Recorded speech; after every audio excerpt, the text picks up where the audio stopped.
কিছুক্ষণের মধ্যে কাফেরদের আক্রমণে সাদে সালামি রাদিয়াল্লাহু তাআলা আনহু রক্তাক্ত হয়ে ঘোড়া থেকে জমিনে পড়ে গেল।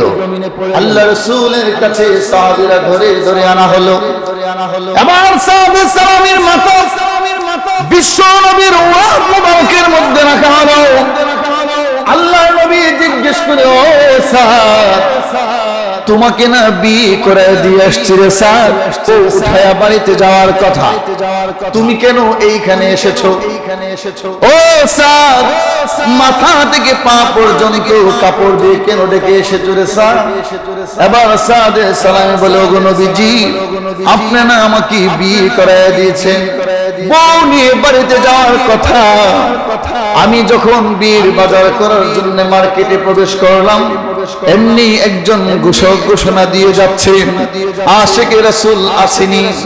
ওগো নবীজি, আমি বিয়ের বাজার ছেড়ে দিয়ে আমি যুদ্ধের ময়দানে রওনা দিয়েছি, আর মাথা থেকে পা পর্যন্ত কাপড় দিয়ে ঢাকার কারণ হলো, গো নবী, আপনি যদি যুদ্ধের ময়দানে আমাকে চিনার পরে আমাকে যুদ্ধের ময়দান থেকে না জানি ফেরত দিয়ে দেন, যদি আমাকে ফেরত দিয়ে দেন গো নবী, আমি তো আশিক রাসূল হতে পারবো না।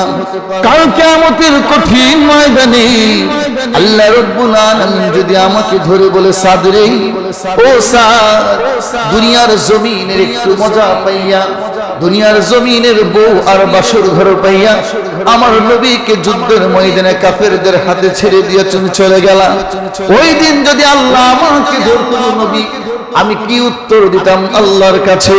আর আপনি যেন আমাকে যুদ্ধের ময়দান থেকে ফেরত না দিতে পারেন, এই জন্য আমি আমার মাথা থেকে পা পর্যন্ত ডেকে যুদ্ধের ময়দানে চলে এসেছি। এই দৃশ্য আল্লাহ নবী বিশ্ব নবী চোখের পানি ছেড়ে দিয়ে কান্দে। সাহাবীরা বলে, ওগো নবীজি, আপনি কান্দেন কেন? আল্লাহর নবী বলে, আমার সাদের ভালোবাসা দেখে আমি কান্দি।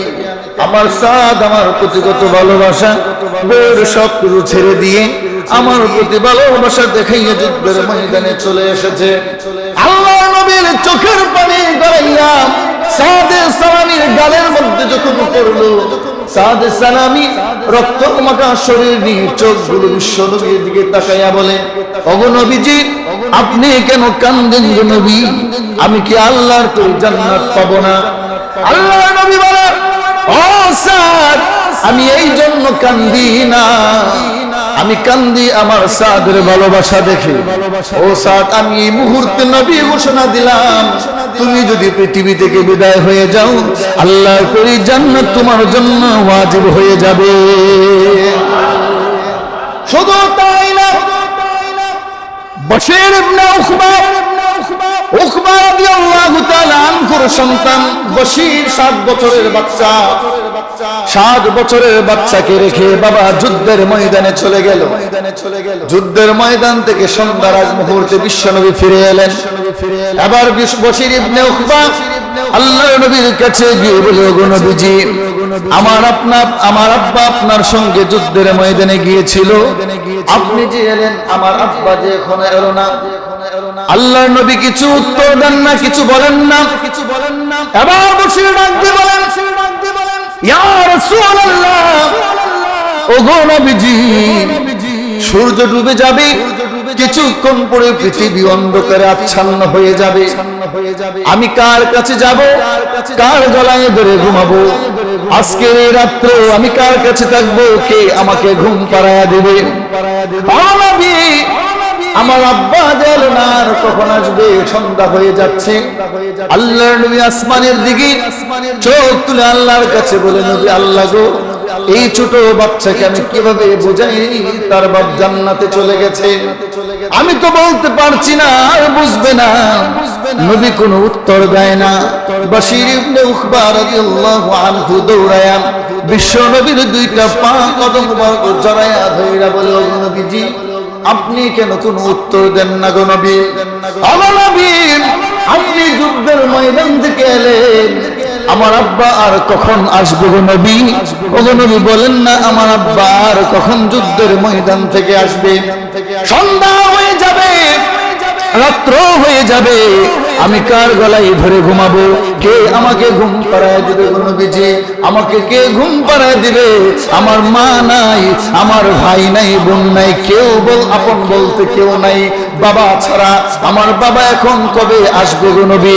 আল্লাহর নবী বলে, ও বশির আর কান্দিস না, তোর আব্বা জান্নাতে চলে গেছে। এবার বশির ডাক দিয়ে বলেন, গো নবীজি আমার আব্বা যে আমাকে রেখে জান্নাতে চলে গেল, আমার কথা কি একটু চিন্তা করলো না? আমার কথা কি একটু ভাবলো না? আমি কোথায় যাব, কার কাছে থাকবো, কার কাছে গিয়ে ঘুমাবো, কে আমাকে আদর করবে? আমার মা নাই, আমার ভাই বোন যদি থাকতো তাদের কাছে যাইতাম। আমার তো এই পৃথিবীতে আপন বলতে আর কেউ রইল না। আমার আব্বা যে আমার কথা একটু চিন্তা করলো না। আল্লাহর নবী চোখের পানি ছেড়ে দিয়া বশির কি মুখের সাথে যারা বলে, বশির আর কান্দিস না, তোর কান্দা আমি সইতে পারি না বশির। বাকি তোর আব্বা জান্নাতে চলে গেছে, এনে দিতে পারবো না, কিন্তু বাকি জিন্দেগির জন্য আমি মুহাম্মদ তোর আব্বা হয়ে গেলাম।